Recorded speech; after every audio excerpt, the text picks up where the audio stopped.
let's go see the garden. There's gonna be some hail damage, but I'm excited to show you guys anyway. Hey everybody, welcome back to Reach and Reverie. Today is garden tour day. It is June 6th, 2021. If you're new to our channel, welcome. I like to do garden tours. One is a way of journaling the progress of my garden throughout the season. And I love to share these garden tours with you so that if you're new to gardening and you want to grow something that we're growing, you can look at these videos and see how the plants are growing in different stages throughout the season, and you can see how they do in our climate. We are in zone 8B in the Chihuahuan Desert of far western Texas. Although this year we are having some very unusual weather and it doesn't feel like very much of a desert at all. I have been looking forward to this day all week because our garden is growing so fast this time of year that every week there's always something new and fresh to show you guys. Now they always say hindsight is 20/20, and I should have filmed this garden tour yesterday. So for the past 4 weeks we have had rain every single day. And just in the past week alone, I think we've reached our annual rainfall average just in 1 week of what we normally get in an entire year. So we have been extremely rainy this season, and it has just been the strangest thing. We've typically had cooler days, mild weather, and lots of rain. Now where we live in the Chihuahuan Desert of far western Texas, and we typically in a season only get rainfall on a handful of days.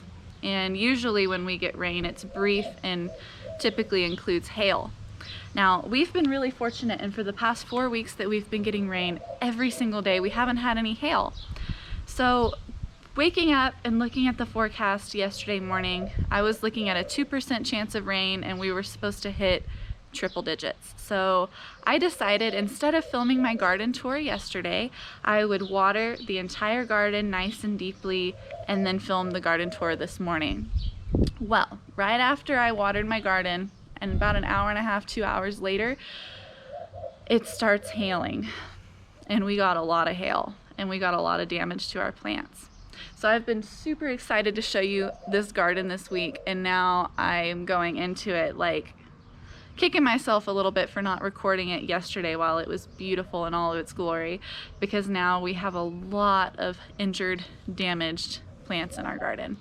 Now it's still okay. Most everything is going to recover. Most everything survived. So I still, like, this season is still really positive. All of these plants would not be this lush and green and big if it weren't for all of the rain that we're getting, and that's just a part of nature that you can't always prepare for or expect. So let's go see the garden. There's gonna be some hail damage, but I'm excited to show you guys anyway. All right guys, so let's take a look at this very first section of our garden. This area is an 18-inch by 16-foot growing space along the back side of our house. Now last week when I showed y'all our garden tour, I pointed out our yarrow bed that one of our dogs decided to lay in, and so he squished this. He doesn't like the rain, and when he heard that weather was coming in, he decided to lay down in my yarrow bed. But it does look like it's recovering nicely. This week I did prune out all of the spent flowers, all of the flowers that were dying back, and I'm hoping that pruning out all of those flowers is going to spur us into another round of flower production on these beautiful fragrant yarrow flowers. Yarrow, to me, the flowers smell like raw honey, and I cannot get enough of these blooms. They're beautiful, long-lived, and they just smell really wonderful. I have borage that's doing pretty good. That's a little bit of hail damage, but not too bad. I think most everything that was up against the side of the house has done really well because it was pretty protected by this wall right here. I have some bachelor buttons that got a little hail damage, but they're doing pretty good. My salvia blue sage is still really pretty. This is my Seminole pumpkin right here. getting nice and tall, finally growing up on the trellis. This week I've been training it on the trellis so that this trellis will support it as it grows. Growing your squash up a trellis can help prevent disease on your plants that you normally would get if they're growing along the ground. And you can also plant your squash a little bit closer together as well. So we're excited about that Seminole pumpkin this year. Have some Jarradale pumpkins. Got a little damaged in yesterday's hail, but this one has already been through a lot because Dyson, our dog, took a bite off of one of the leaves. This borage is coming back. We have some more beautiful bachelor buttons. And these are California poppies that are almost done. I'm probably gonna pull these out in a couple weeks and plant something else in this area. Now for the past several weeks, I have been drying one of my broccoli plants that I let go to seed in the spring. So we will be having a video on how we got to this stage in harvesting broccoli seeds, and we will talk all about broccoli. So stay tuned for that video. As we make our way to the other side of the dog yard, we have a beautiful bed of sweet alyssum and okra. This alyssum has just exploded in growth this week. We have some lavender colored alyssum, white alyssum, and then a darker purple alyssum back here. Now in this bed, I only have 4 alyssum plants. And I like planting alyssum with other plants because their root system is very shallow and it's not a hard roots. So they don't compete very much with the other plants, which is really nice. I have my heavy hitter okra. We lost some leaves in that hailstorm, but overall, I think the okra is still looking pretty good. These okra were kind of protected. I think the reason these didn't get so injured is because we have this big canopy from our pecan tree resting above it. So I think the pecan tree took the brood of that hail when we got hail yesterday, and for the most part these okra are looking really good. I can already see a lot of little blossoms starting to form. Heavy hitter is the most productive variety of okra that I could find, so I'm really excited to see how this one does this year. Look, even these small okra plants have a handful of blossoms on them. That is really exciting. Now I am taking a calculated risk growing a garden in our dog yard. Now the reason I'm trying to grow in the dog yard is because we have very limited space where we are. If you're new to our channel, we are renting a property in the middle of town. So this is kind of an urban homestead in a way. 1 block behind our house is Main Street for our town. Now granted, we do live in a rural town about 100 miles from the nearest city.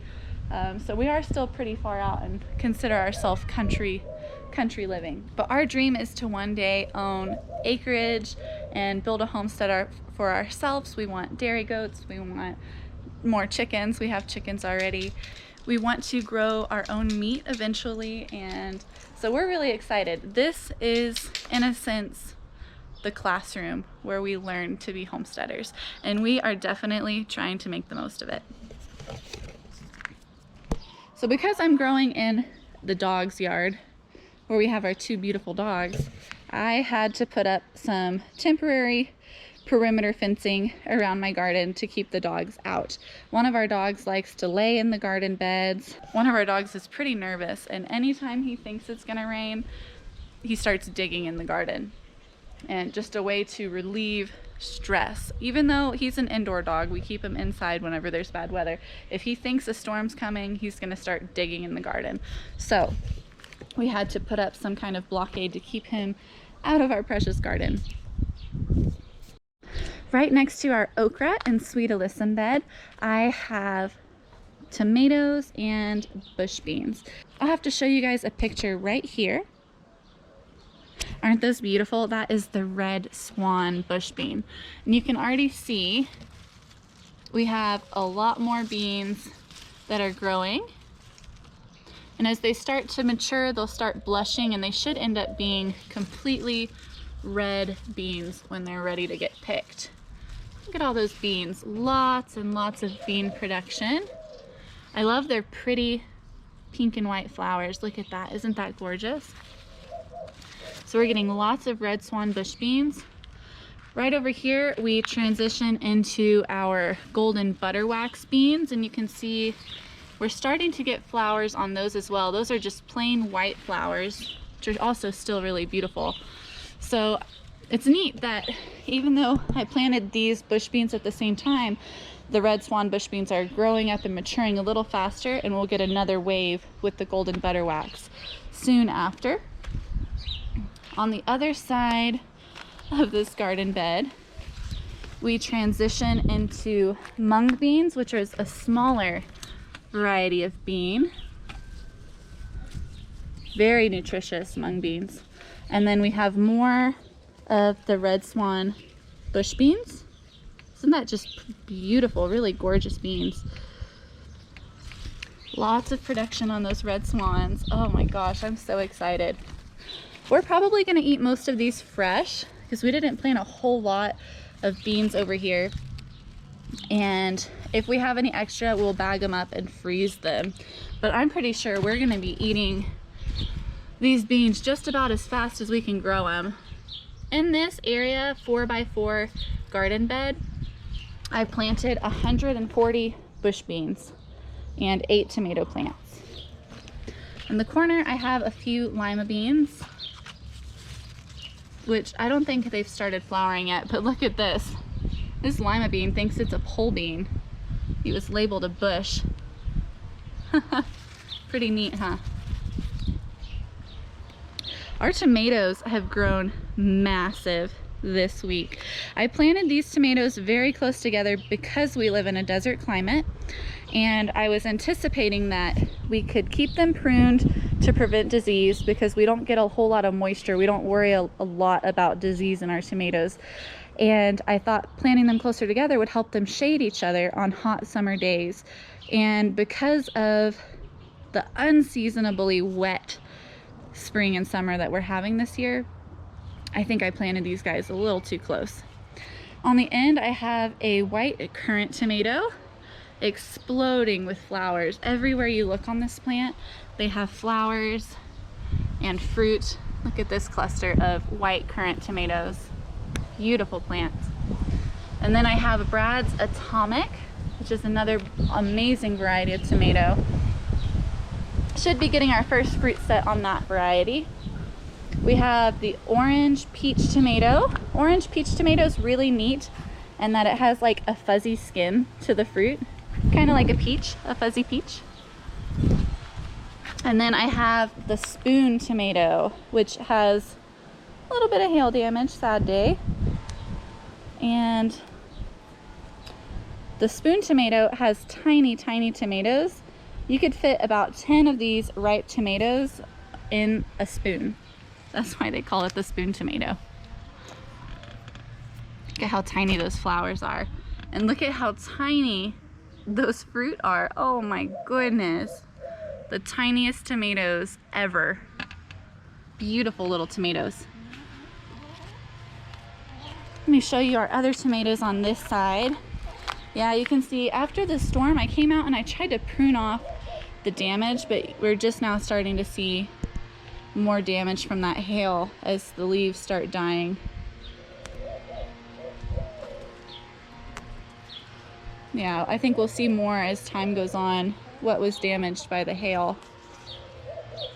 Okay, so on this side I have Dr. Weish's, also sometimes heard as Dr. Witchy's tomato. We have Paul Robeson, which is just a massive beast of a plant and already has a really beautiful tomato forming. I have Amish Paste, which is quickly growing into a really large plant with some nice flowers on it. This one, I've missed a couple suckers and it's gotten a little away from me in some areas, but that's all right. I'll make some more tomatoes for us. And then we have Chihuahuan Desert Star, which I probably need to tie back to the trellis this week. It's starting to look a lot healthier. Early in the season, it was growing curling leaves. I don't know why. Like the branches were kind of spiraling as it grew. A little deformed, but I figured I would keep it. I haven't grown this variety before.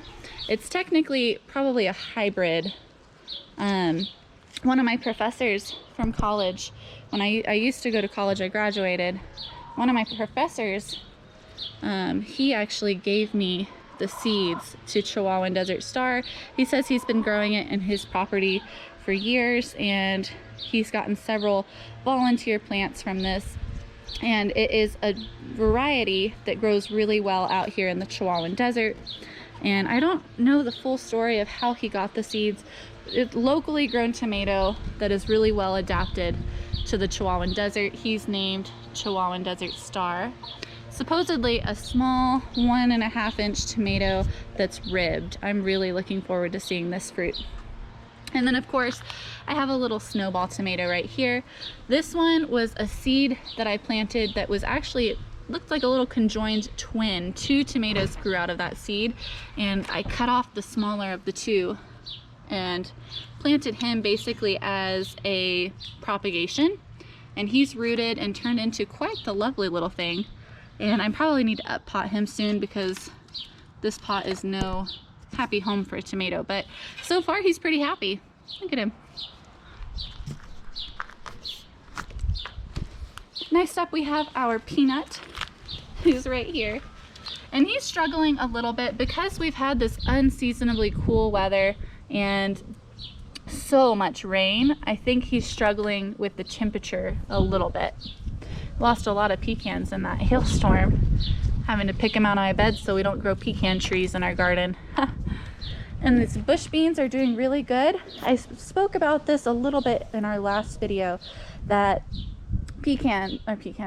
that peanuts need a lot of space to grow because they grow up flower and their flowers have to burrow into the ground and form peanuts underground. If you have anything planted too close to your peanuts, those flowers won't be able to grow into the ground and you won't get very much production on those peanuts.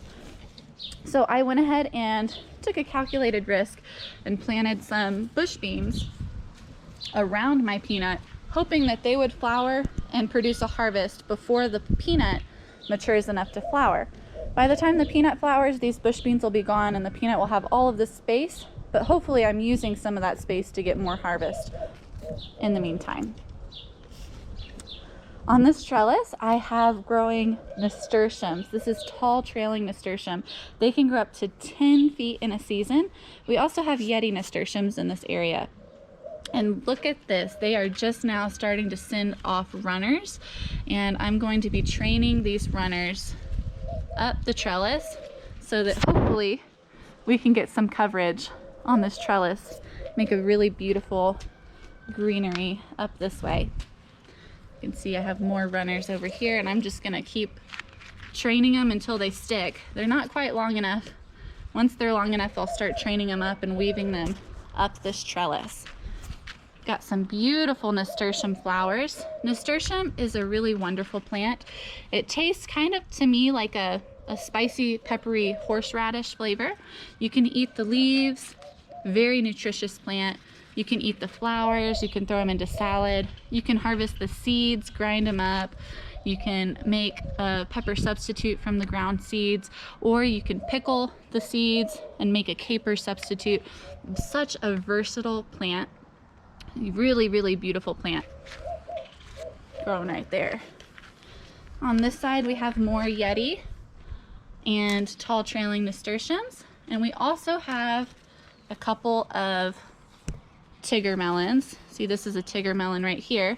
And I'm gonna start training the Tigger melon on the trellis as well. Unfortunately, we did get a little bit of hail damage, but overall, I think these plants look pretty good. I also have a couple of Chinese noodle beans on this trellis, and they are just now really starting to climb. That's gonna make me really excited. More noodle beans right here. I have 6 noodle beans in here, but I really only think 2 of them are thriving because these nasturtiums are really out competing everything, kind of choking everything out. But that's okay. We live and we learn. I think next season I won't plant quite so many nasturtiums in this area. I got a little excited. I have my artichoke, which is very close to flowering. Look at that, it's opening up nice and big. We could be flowering any day now. I have shallots, which I'm probably going to be harvesting soon. It's starting to droop back. And then in this bed we have safflower, carrots that have gone to seed. We have borage. This is a calendula that's going to flower. We have pink senorita zinnia that's about to flower, some basil, and of course, some lovely carrots. Aren't those cute? These are the best tasting carrots I've ever had. Really lovely. I'm gonna set these here for now and come back for those. I also have some kale that we've had since the fall. Look at that, it's coming out with a lot more new growth. I'm thinking this one's probably close to bolting. I've noticed the leaves are looking a little different than they had been looking, so we need to eat this up before it gets more bitter on us. And then another kale. See, look at the difference.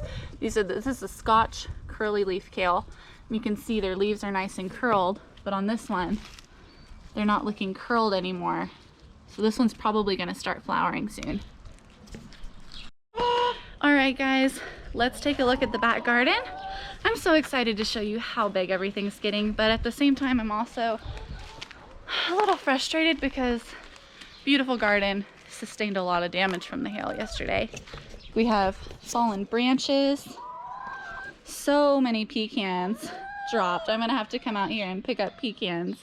We have probably 1,000 pecans that fell out of the tree yesterday in that hailstorm. Hey girls, how are y'all girls doing? Y'all having a good morning? All right, everybody, welcome to the garden. Isn't it beautiful? This garden has grown probably 4 times the size it was when we left for our trip last weekend. I came back and everything was just thriving. Plants really love rainwater. Rainwater does wonders. It's so much better for your plants than regular tap water. Look at that. Y'all remember what it looked like last week? I feel like this garden has just exploded in size. I'm gonna start right at the entrance today where my second peanut is. Its stem is getting a lot thicker and it's putting off new growth. I am seeing the same kind of struggle where I think that they don't really love the cold weather we've been having. Peanuts love hot, humid environments. They really thrive and when your temperatures get around 85 degrees. So I waited to even plant my peanuts until we were having nights that were around 60, 65 degrees. And as soon as I planted them, we've gotten to a spell of wet, cold weather. We've been having pretty cool nights, pretty rainy days. And even though the peanuts like the wetness, I don't think that they are liking the coolness that we've been having. Just getting started off. Over here I have another tall trailing nasturtium. This plant is getting nice and big. I want to train it up this trellis and it's determined to grow out instead of up. So we'll see who wins this battle this year. I have a pretty pink senorita zinnia right here. This is muncher cucumber. We have a couple of cucumbers. I'm planning on pickling these cucumbers and making pickles. I have Kajari melon. So everything on this wall did get a little bit damaged, but I think the cinder block wall really protected these guys quite a bit. They could have been a lot worse, so I am just really thankful. I'm thinking this was a good area to plant my melons because they're so protected with their big tender leaves. So Kajari melons are doing good. I bet you next week these are going to be trained on the trellis. So y'all stay tuned. We're growing nice and big. This zinnia is really showing beautifully the importance of pruning your zinnias. Without pruning your zinnia, this would be one tall stick that was really flimsy. And what I did was I pinched off the top of the plant and it forced it to grow side shoots, which make a stockier, sturdier plant with more flower blooms. So this is going to be really beautiful to see. I have my Armenian yard-long cucumbers right here, and these guys are winning the race as far as growth goes. They did get a little hail damaged, but I have a few of these plants that are already starting to climb the trellis, starting to hang on, starting to shoot off some side shoots of growth. This is really exciting. I haven't ever had an Armenian yard-long cucumber before. I'm excited to try it. Armenian yard-long cucumbers are technically melons, but you grow them and eat them as if they were cucumbers. Here's more Armenian yard-long cucumbers right here. This one's probably tall enough that it'll start climbing the trellis this week. And then I have Moon and Stars watermelon in the corner. Look at those leaves, aren't they beautiful? Moon and Stars watermelon, the leaves are spotted, and the fruit, the watermelon itself, is also spotted like this too. I think that's really neat. I am absolutely in love with my peppermint stick balsam. Look at all these tropical and fun vibes this plant brings to the garden. I just love it. Look at that. Really pretty red and white streaked flowers. It's putting off some side shoots that are gonna flower. Doing pretty good. Really good.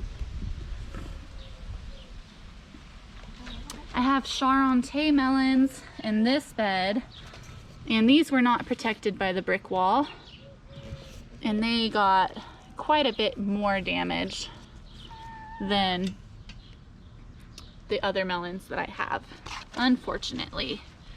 Really sad. I just started training this one yesterday to the trellis, and about an hour after I put it on, it got hailed, and I'm thinking we're gonna lose some of these stems. Can you see that? Hail damage to that stem. Lots of hail damage on the leaves. Really beautiful plant. Kind of sad. We do have a side shoot here, so I'm hoping if this one dies, this will become a good main runner for the plant. Hopefully these two will survive. They look like they were a little better off in that storm.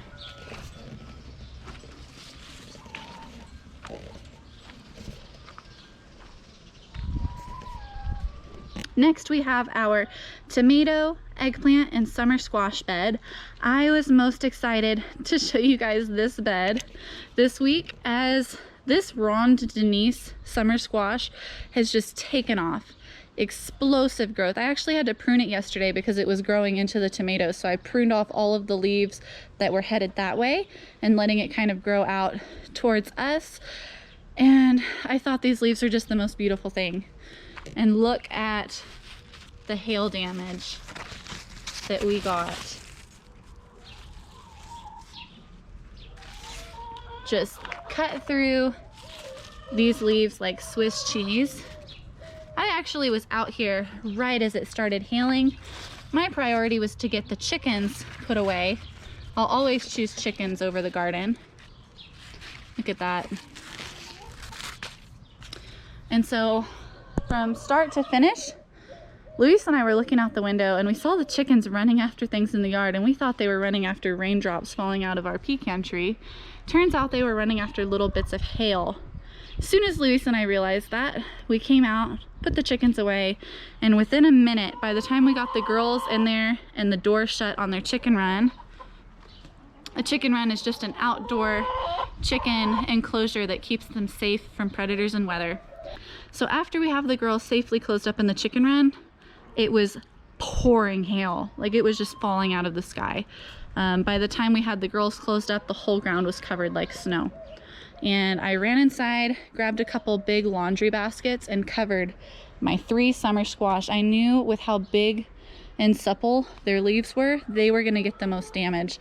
And even so, it probably took me 1 minute to run in, get a basket, and come out. We got this much damage from the hail. You guys, if you haven't already, after this video, go check out our hail video we posted, which was from yesterday. Look at this.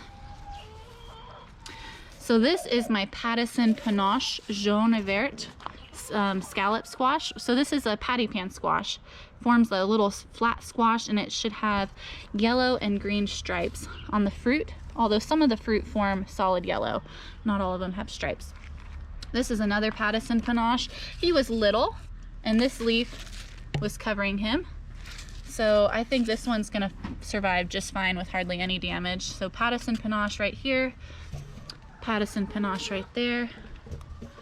This is the Ronde Denise. Ronde Denise is a summer squash. You eat it like a zucchini, but it grows fruit that are shaped like a pumpkin. You see how round those are? Very cute.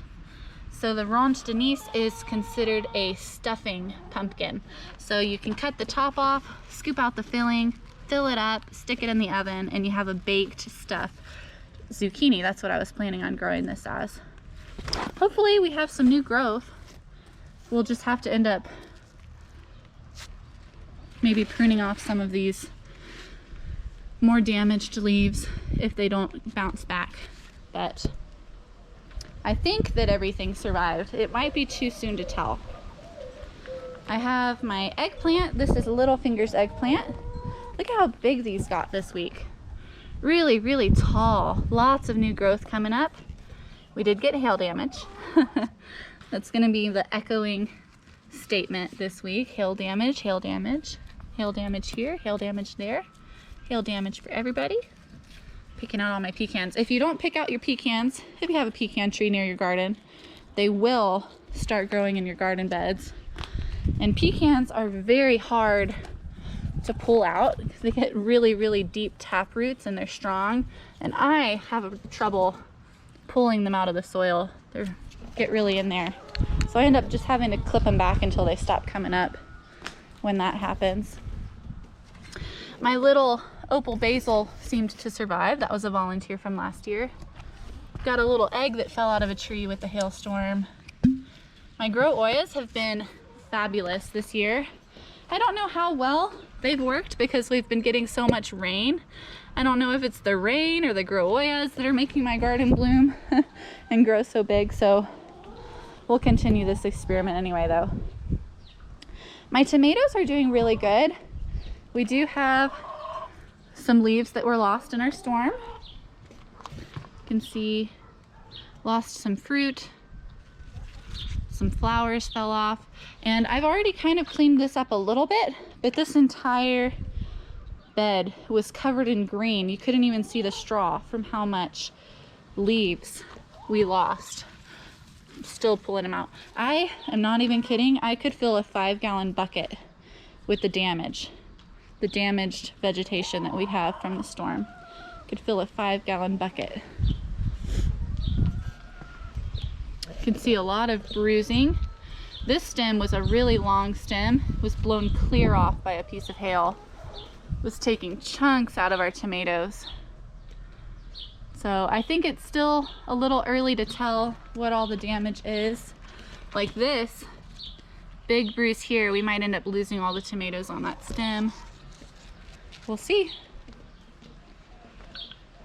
All right, so we're circling back and getting to our pepper and basil bed.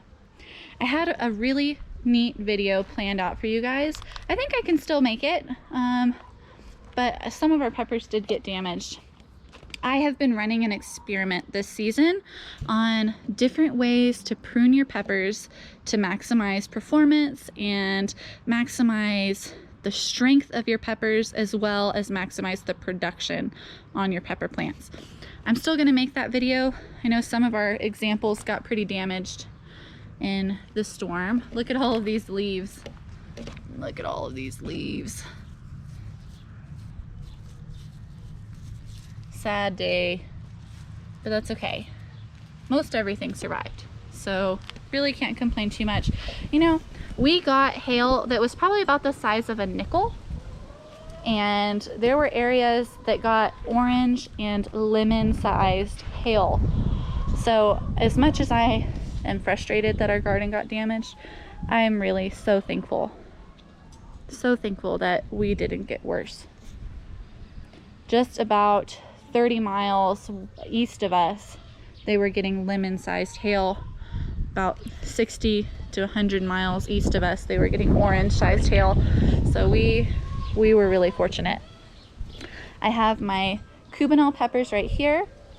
We have some Brazilian starfish. This is Buena Mulata. We actually have our first Buena Mulata fruit forming. This is a shishito pepper, some cayenne peppers. This is albino bell pepper, lilac purple bell peppers.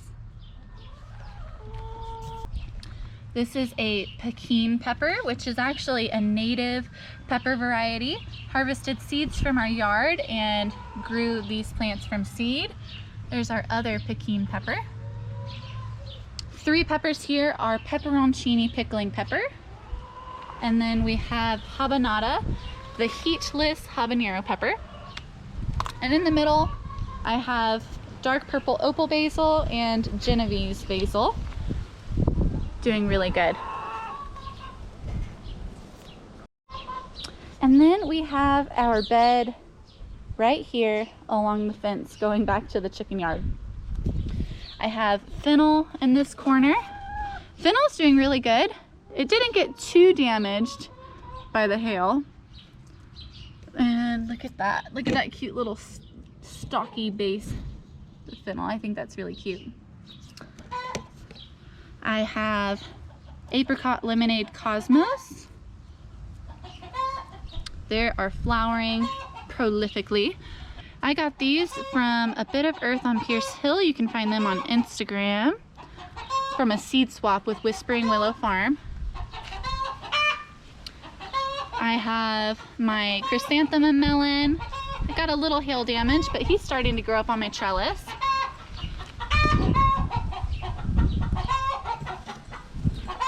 Looks like our girls are laying eggs this morning. Girls! Girls! Girls! Hey girls! Hey girls! Let me give them a treat. Give them some basil, since they came when I called them. Okay. There you go. Go girls. All right, let's get back to this video before they start clucking again. So I showed you my fennel, my orange cosmos, my lemonade apricot cosmos. We have chrysanthemum melon. Chrysanthemum melon is a personal sized melon. It's white, mild flavored. I have my orchid cream nasturtiums hanging in there. Got some damage from the hail. This is a giant yellow marigold. Isn't that beautiful? I think it smells pretty good too. This is papaya cream nasturtium. We have Alaska salmon variegated nasturtium. Look at those leaves. My word, those are pretty. And I just love that color. This is one of my favorite colors, that cantaloupe salmon-y color. We have some small marigolds, more orchid cream nasturtium, more Alaska salmon nasturtium, another orchid cream, and then these are some mixed marigolds. And then of course along the fence line I have pole beans. These pole beans are really struggling. Hail damage, just not happy. We might get a couple pole beans this year, but I think I'm banking on production coming from our bush beans more than anything. They did not do well with the hail. So that is the majority of our garden tour this week. I do have a couple more things to show you though, really quick. Look at this. These guys weren't hurt at all by the hail. We have a pine cone cactus. He's putting off new growth this year. I got this cactus as a birthday present for Luis last year. I mean, it wasn't his only birthday present, but one of his gifts. So this is an ocotillo, which is actually a native plant to the Chihuahuan Desert. It has spines along its stem, and it flowers after rainfall. And it's actually neat because during drought months it'll lose all of its leaves and it'll just survive until the next time it rains. And once it rains, poof, it'll flower up, it'll leaf out, and it's really beautiful. And these will flower at the top of the plant, really cute pinkish red flowers at the very tops of each of these stalks, and hummingbirds love their flowers. We have a sotol, some prickly pear. This is a cholla, also native to our Chihuahuan desert. And this is a native prickly pear that we actually harvested from a neighbor's house. They were digging up all of their cactus for landscaping, and we took this little guy as they were throwing out all of their cactus.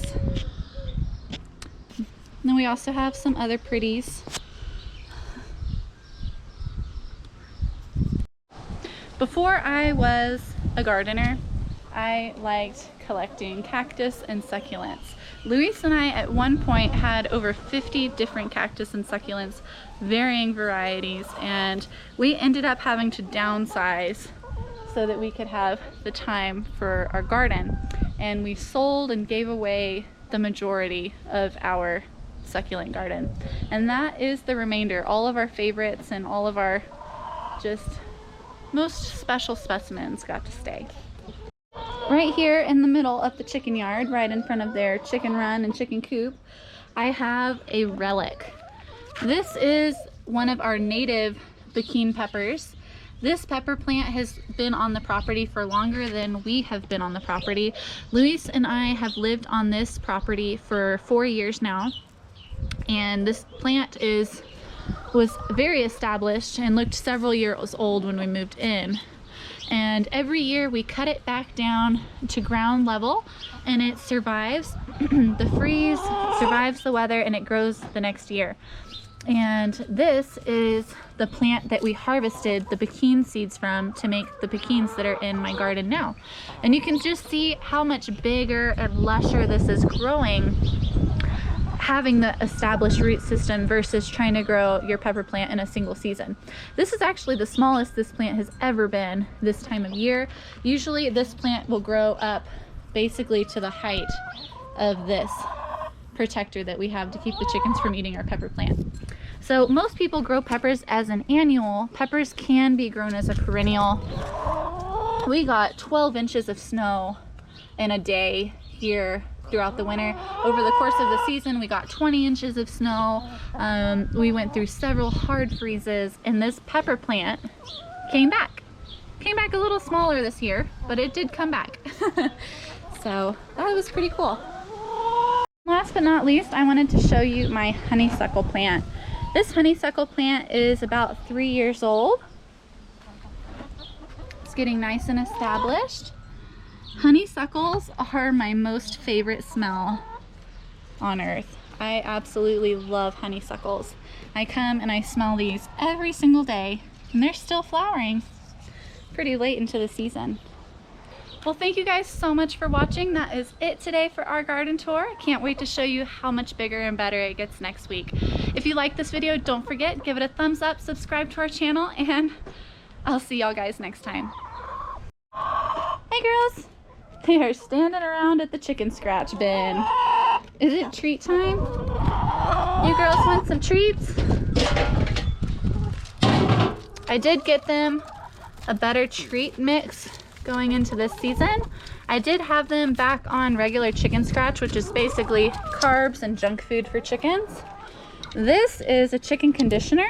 I am giving it to our girls to try to help improve the condition of their feathers. They are looking pretty raggedy this season. Only 3 out of our 9 chickens molted this winter, and everybody else is looking like they need some new feathers. And just thought this would help with their condition, given as a snack, not their primary food source.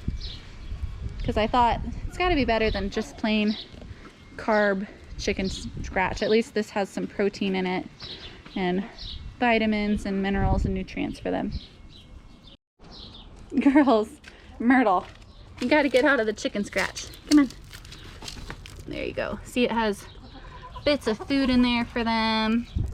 Peas, looks like quinoa, myrtle, Mary, Miss Mary.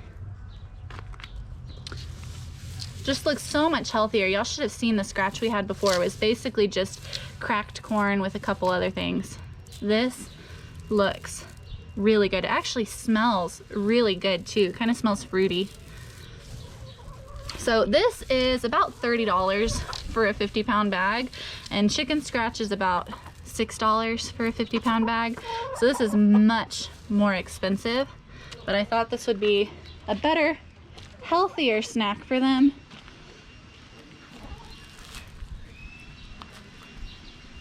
Try to get their feathers looking good. Build some condition for them. So this is technically called chicken conditioner. It's what you can give to show birds, wild fowl, things like that. Really build up a beautiful bird. And we're just gonna give this as a supplement. It's meant to be a main food source for like those types of birds, but we're just gonna give it to them as a snack. All right, girls, the buffet is closed. Come back next time.